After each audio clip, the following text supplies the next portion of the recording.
G'day footy fans and welcome to Boothy's AFL Fantasy Dream Team podcast. Well, we're just 2 days away from the start of the AFL season. It's very exciting, Richmond versus Carlton at the MCG.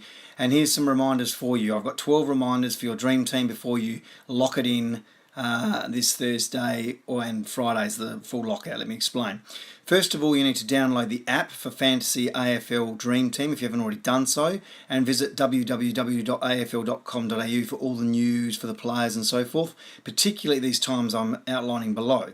So number one, check the selected teams at 6:25pm Eastern Daylight Savings Time Wednesday, and make sure that you get to that by Thursday at 7:20pm Eastern Daylight Saving Time when the first round commences, because that's a partial lockout time. In other words, you've got that 24-hour period to make sure you get your Richmond and Carlton players right at the very least. Number two, check the ins and outs for all teams on Friday at about 6:25pm Eastern, and you've got an hour and a half before 7:50pm Eastern on Friday where it's a total lockout. In other words, from then on for the rest of the year, you'll be making 2 trades a week maximum. So you must get your teams right by 7:50pm Eastern on Friday. So you've got an hour and a half when you know all the teams for Sunday's games as well, which is crucial for your benches and your teams in general. Number three, select no more than 3 players on field from each AFL club. Look, that's just my rule, I guess, to make it more fun for you and to alleviate risks. It's better to have variety amongst teams, of course. But yeah, not get hemmed into one team unless they have a wet day, they play poorly, and you have all these scores that are below par. So no more than 3 players from one team is my suggestion on field in your 22 that you select for round 1. Another suggestion I have is select ideally only 1 and no more than 2 players from Port and Gold Coast, and that's merely due to them having a bye together in round 9 after their China trip in round 8, and of course you only get the 2 trades in round 9. You might have other injuries and so forth. You get an extra trade for the other bye rounds that come up in 9, 10, 11, but avoid more than 1 or 2 at the most Gold Coast and Port players at the start of the year, so you don't have that problem later on. Number 5, I'm highly recommending that your captain that you choose is one of the following: Dangerfield, Fife, although Fife's risky coming off his leg even though he's a gun, Neil, prolific, Rockcliffe, if you want to go down that path, Kennedy from Sydney, Tom Mitchell, new club though, and Treloar, who looks fantastic. So I suggest your captain come from one of those teams. Any other captain you pick is going to be a risk. Even Zach Merritt, although he's pretty bloody good. So the number 6, check your benches have 4 playing emergencies. So in other words, once you do your lockouts for Thursday and Friday, make sure you've got 4 emergencies, 1 in each position, because you may need those scores if someone pulls out unexpectedly before the game commences. Number 7, make a match day team. So when you go to the app and you make a team, you'll see there's a match day which is free. It's part of it.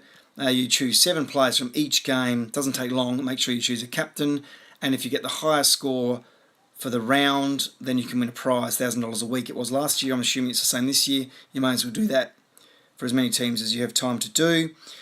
Number 8, ensure your 2 on-field ruckmen have buys in different rounds. Now, the traders put out a team on afl.com.au in the last 48 hours, and they had Martin and Gawn as their 2 ruckmen. Now, the problem with Martin and Gawn is they both have a bye in round 11. I'm suggesting to you that you avoid that, because then you don't have to worry as much about your ruckman come round 11 if they're doing really well all the way through. So I've given you some scenarios on my podcast a few days ago called Updated Rucks, and it would see Martin with Grundy, or Gawn with Goldstein, or Martin with Grundy, and it wouldn't, I think I said that, sorry, but a round 11 player and a round 13 player, or an Curvis in round 12 if you want to have a cheaper ruckman as well as your second ruck. So think about that one. Number 9, select a worthy vice-captain, and a high-scoring Richmond and Carlton player is not a bad option if you've got Gibbs, or maybe Prestia or Martin in round 1, or even Hawley if you want to have him in defence. I haven't recommended him particularly, but if you want to go down that path. So pick a vice-captain from Richmond or Carlton, because then if they get a massive score in round 1, then I can talk about what you do with that if that happens in a podcast. But basically, if you do that, then you can put a decoy captain and end up with that vice-captain score as your captain score. But I'll explain that on Friday if I see any massive scores on Thursday night, which that would happen. You wouldn't want to do that with a vice-captain score and make it a captain score. You wouldn't want to do that unless he scored at least 125 points. So, for example, Gibbs or Prestia or Cochin or Martin or Hawley or someone like that might get 125, possibly. Murphy, geez, that'd be amazing. You never know. But I'll talk about decoys on Friday if it happens. but make a vice-captain Richmond or Carlton if you've got a good one there. And the other one is Doherty, of course, who could get 125.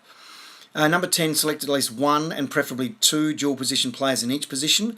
The mid forwards are important, particularly on your bench, so you can use a Miles or you can use a Pickett from Carlton, or there's other players, of course, who have the mid/forward status.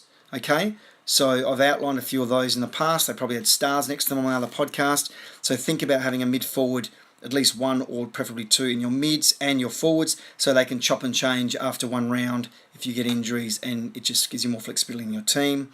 Number 11, don't be afraid to spend all of your salary cap before round one, and I suggest you only leave between $0 and $50,000 in your bank. Don't leave more than that, otherwise you may as well upgrade a player for a better player and not have a 150 player but have a 200 one. And number 12, avoid selecting more than 3 high-risk players, e.g., I know it's tempting to pick all of these guys, but they will get soft tissue injuries and they will get knocked around, and they're coming off either no football last year or even 2 years or very little football, and they're susceptible to injury when the hustle and bustle starts in round one. So avoid more than 3, and I suggest 2 of Fife, Beams, Watson, Heppel, Murphy, O'Meara and Roughhead. So 2 would be ideal, 3 at the most. If you do more than 3, it's a huge risk because they will get soft tissues and they won't play every round. For example, Essendon players after a 5-day break after Anzac Day on a Tuesday, coming up against a team in round 6 on the Sunday, I think it's Melbourne. Watson won't play with a 5-day break after 5 weeks of footy in a row with his lack of footy last year and his age. So be careful with picking more than 3 of those players, as I say, because they will have a week off or get injured. That's my advice. Please have fun. Please get your team done and check, as I said, AFL website by those cut-off times. The main one is Friday at 7:50 Eastern. That's the crucial one to get it all right. Enjoy, subscribe, share, like and comment.